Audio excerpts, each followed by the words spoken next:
Good morning children's. आज का हमारा वीडियो है बेयर कैटेगरी थ्योरम पर। बेयर कैटेगरी थ्योरम क्या है? इसका स्टेटमेंट इस तरह से है कि late ED B a complete metric space. ED क्या है? एक कंप्लीट मैट्रिक स्पेस है। और दूसरा है कि if F N is a sequence of close subset of E. F N क्या है? F1, F2, F3, F4 करके एक सेक्वेंस बना हुआ है क्लोज सेट का, जो ई का क्लोज सेट सबसेट है। सच दैट ई जो बना हुआ है, इस सारे सेक्वेंस मिल करके union of these all sequences forms E. E जो है ये कंप्लीट मैट्रिक स्पेस इसी सारे F1, F2, F3 का कलेक्शन है। Then at least one Fn contains a close sphere. अब ऐसे में कम से कम एक Fn जो है वो कंटेन करता है क्लोज स्फीयर को। एक Fn जो है कम से कम F1 नहीं तो F2, F2 नहीं तो F3, इसमें से कोई एक क्लोज सबसेट जो है वो ई का, वो एक क्लोज स्फीयर को जरूर कंटेन करता है। इसके लिए हम कंट्राडिक्शन में चलेंगे, मान लेंगे कि कोई Fn क्लोज स्फीयर को कंटेन नहीं करता है। Suppose if possible no Fn contains a close sphere. तब हम we first prove an auxiliary result. एक हम इसकी हेल्प के लिए, मदद के लिए एक रिजल्ट लेते हैं। कैसे? कि इसी Fn में से कोई F ले लिया, late F B a close set. ये क्लोज सेट है जो which does not contain any close sphere, जो किसी क्लोज स्फीयर को कंटेन नहीं करता है। अब क्या करेंगे? एक क्लोज स्फीयर ले लिया कि जो ई के कोई पॉइंट x को कंटेन करता है और x नॉट सेंटर मान करके, आर रेडियस मान करके एक स्फीयर ड्रॉ किया गया जो क्लोज स्फीयर है, और B a close sphere with centre x nought. जहाँ x क्या है? तो जब ये x और x नॉट के बीच की दूरी जो होगी वो r या r के बराबर होगी। अब दूसरा हम लेते हैं S, कोई स्फीयर लेते हैं, सहायक स्फीयर, ऑक्सिलरी स्फीयर, जो वो भी x ई के कोई पॉइंट x को कंटेन करता है। x और x नॉट के बीच का डिस्टेंस जो है वो r से छोटा ले लिया गया है, हाफ r, क्योंकि r से छोटा हम कुछ ले सकते हैं तो हाफ r भी ले लेंगे, ये भी चलेगा। ये एक स्फीयर हो गया x नॉट जो हाफ r से छोटा है। ठीक है।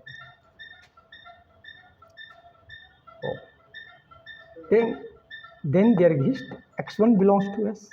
इसका मतलब हो गया कि x1 S का मेंबर हो गया। अब कहता है लेकिन चूंकि कोई स्फीयर, क्लोज स्फीयर को F कंटेन नहीं करता है, इसीलिए x1 F का मेंबर नहीं होगा। Hence there exist a close sphere W such that x belongs to E, dx x1 is less than equal to r1। यानी x और x1 के बीच का दूरी जो है r1 से छोटा है, और r1 खुद हाफ r से छोटा है। तो ये इससे भी छोटा एक हमने क्लोज स्फीयर लिया, इससे छोटा ये क्लोज स्फीयर लिया, इससे छोटा ये क्लोज स्फीयर लिया।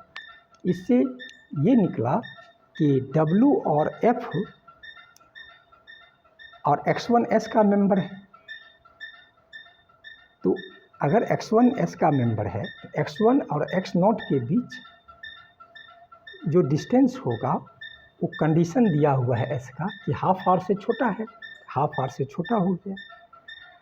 और ये जो हाफ r तो r से छोटा हो जाएगा, तो dx1 x नॉट r से छोटा हो गया। इसका मतलब हो गया कि ये कंडीशन जो r से छोटा है तो यहाँ है, यानी x1 इस K में बिलोंग करता है, तो x1 belongs to K, that is x1 belongs to K। Thus corresponding to x1 less than equal to r, तो x K का मेंबर हो गया।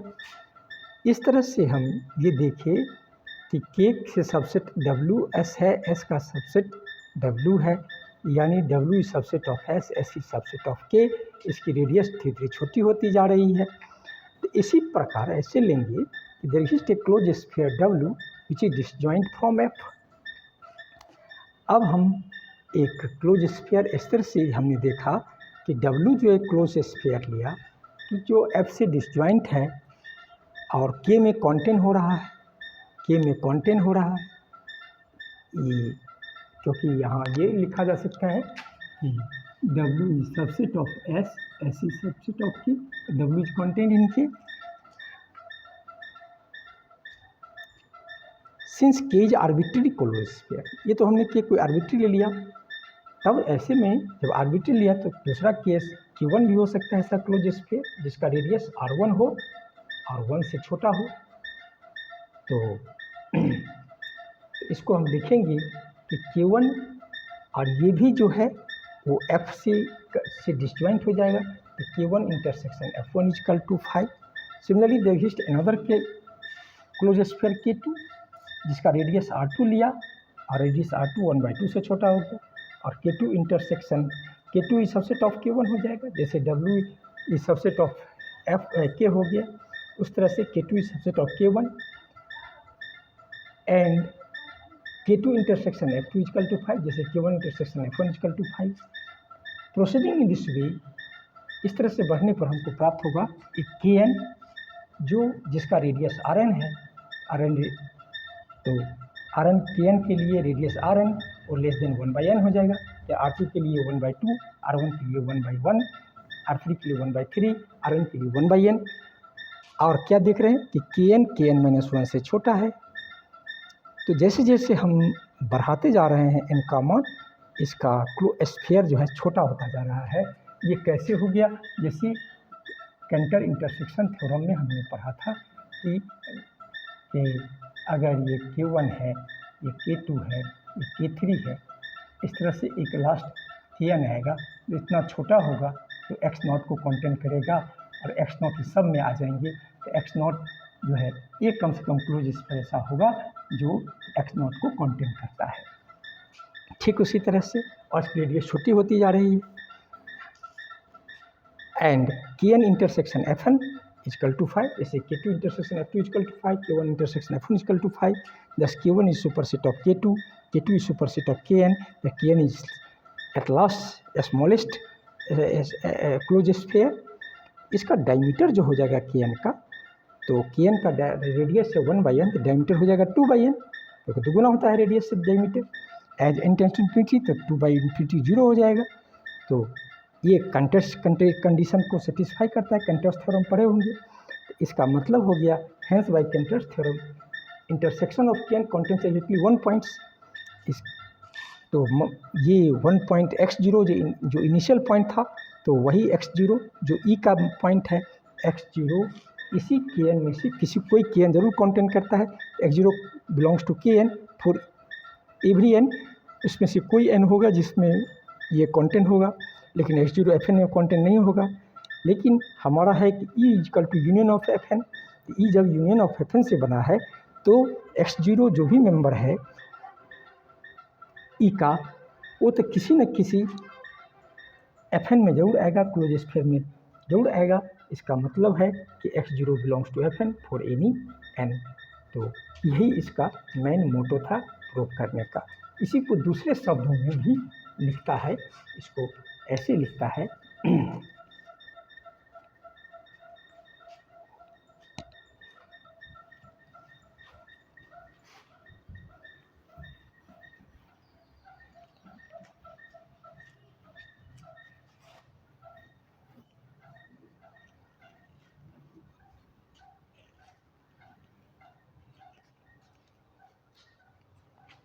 कोरोलरी में, कोरोलरी लिख लीजिए, कोरोलरी वो क्या है?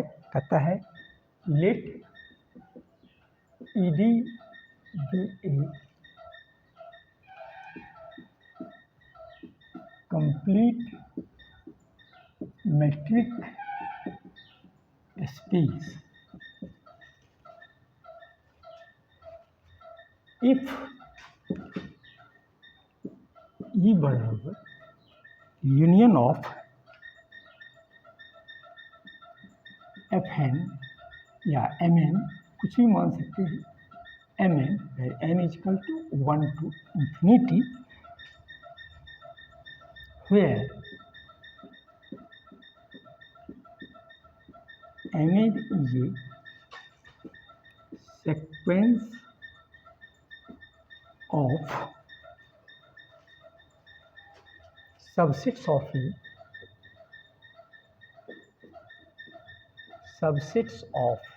E, then the closure of at least one Mn contains a closed sphere।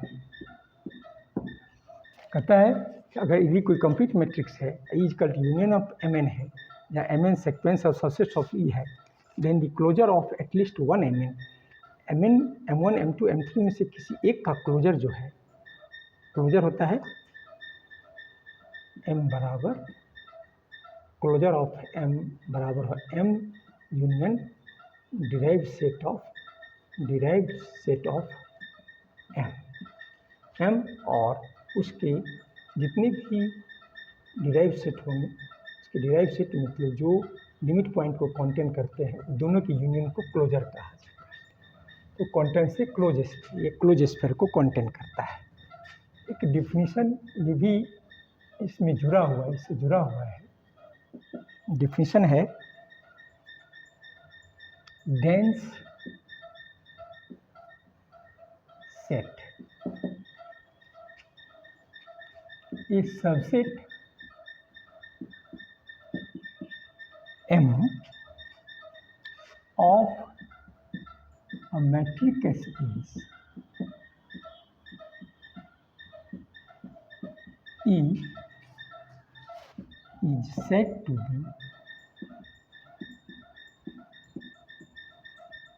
everywhere dense or dense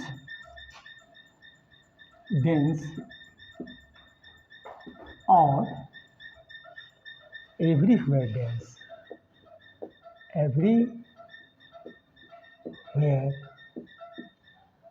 dense, if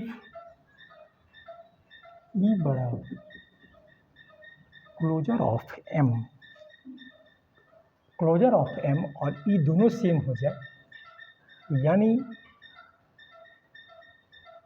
इसका मतलब हो गया कि M अपने सारे लिमिट पॉइंट को कंटेन कर ले, क्लोज स्फीयर को कंटेन कर ले, तब ऐसे में E और M दोनों बराबर होता है। क्लोजर ऑफ M और E दोनों बराबर हो जाए तब ये कहलाता है डेंस सेट। दूसरा है M is subset of E is said to be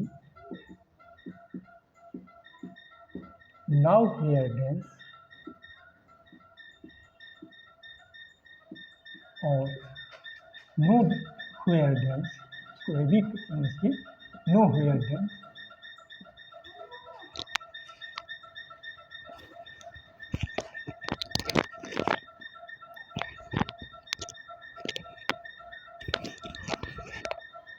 nowhere dense if closure of M does not contain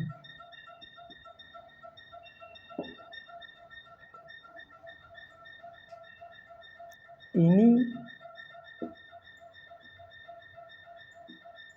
open sphere or open set।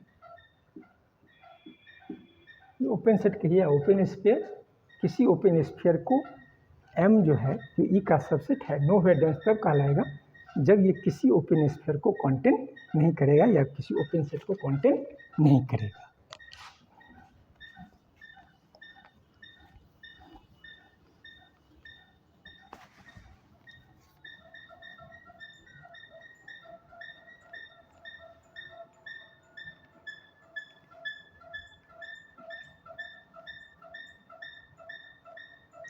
अब है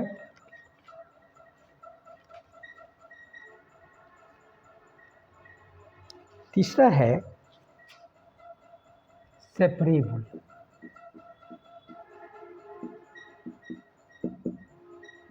ए subset S of a metric space E is said to be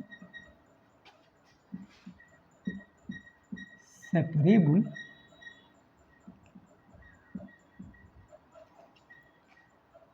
if it contains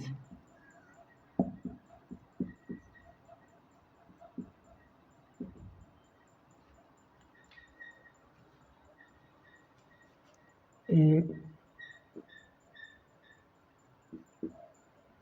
countable dense subset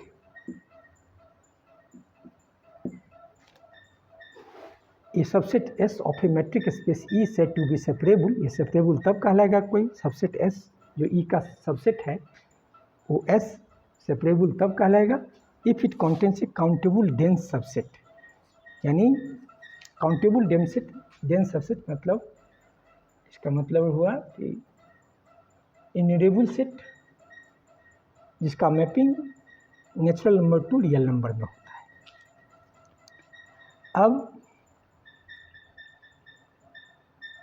अब इसी में है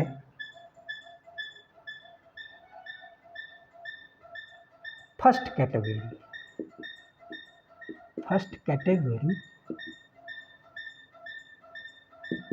इसका भी difference समझिए। A subset S of a metric space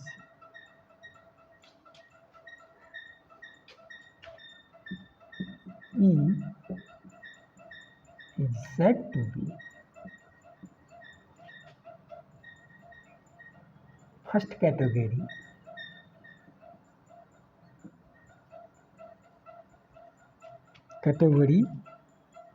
in E if S बराबर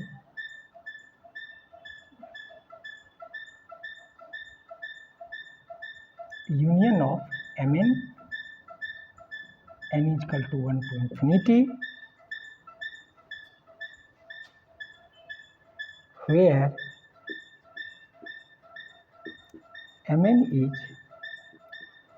nowhere dense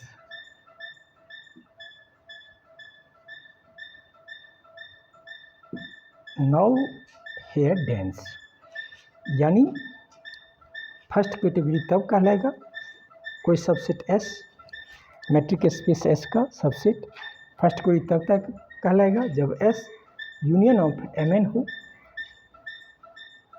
जहाँ Mn क्या है, नौ डेंस सेट है। यानी नौ डेंस सेट का हमने डिफिनेशन भी लिखाया कि नौ डेंस सेट तब कहलाता है if closure of M does not contain in close sphere. यानी इसका क्लोजर है किसी ओपन स्फीयर को कंटेन नहीं करता है, यानी क्लोज स्फीयर को कंटेन करता है। वही बात हो गया, ओपन स्फीयर को नहीं कंटेन किया तो क्लोज स्फीयर को कंटेन किया। तो वही हमने क्लोज स्फीयर को दिखाया कि क्लोज स्फीयर को कंटेन करता है। तो M is not not dense, यानी ओपन स्फीयर को कंटेन नहीं करता है, यानी क्लोज स्फीयर को कंटेन करता है ना। और उसी का है second category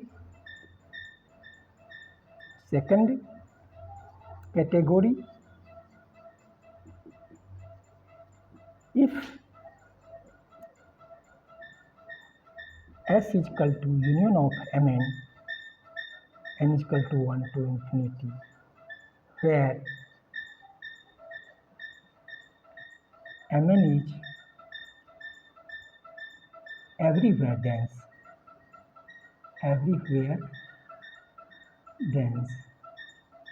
that is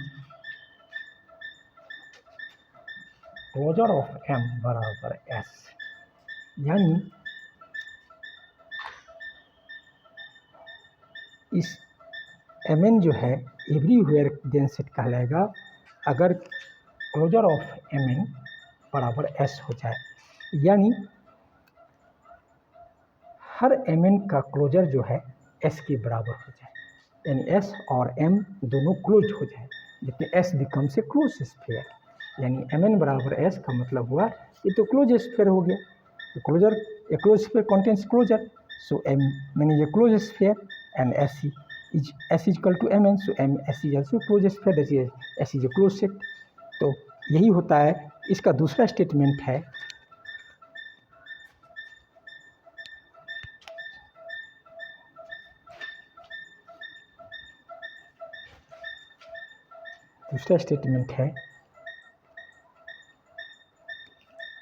every closed sphere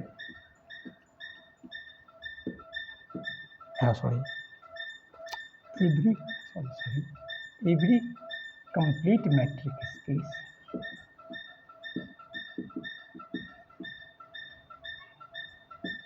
is of second category। और हम लोग क्या पढ़े थे, S is equal to union of Mn, n is equal to 1 to infinity। तो ऐसे में complete metric space, every complete metric second category यानी Mn, और ये Mn जो है ऐसे कंडीशन में ये Mn बराबर S हो जाएगा, तब ये सेकेंड कैटेगरी हो जाएगी, यानी each Mn contains a closed sphere, ये closure and contains a closed sphere, it means closure कब होगा जब को क्लोज स्फीयर कंटेन करेगा, तो इसीलिए S और Mn दोनों बराबर हो जाएगा, तो S से क्लोज हो जाएगा।